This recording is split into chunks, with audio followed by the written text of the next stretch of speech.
Hello guys, Andrew here. Welcome back to Drew Tutorial. And in this video, I'm going to show you how to add a profile picture on your Facebook account. Now, as you can see right here, I'm on Facebook on my computer.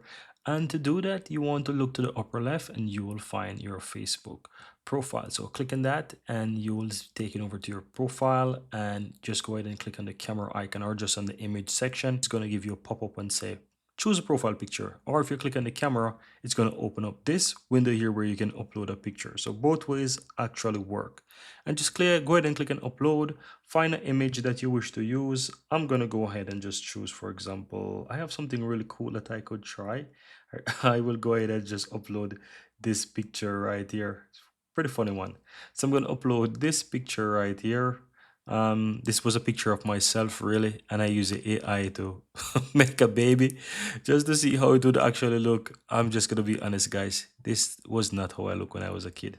But that's funny how the AI actually make this baby look. But so yeah, just go ahead and add the picture, and you can choose to adjust it right here if you want. It's really up to you. I'm gonna adjust it a bit as well and move it like this, and then go ahead and click and save. And that's all that you have to do, guys. Once you go ahead and click save, it's going to load your profile picture and you will see the profile picture right here on your profile. That's it. Very easy and very simple.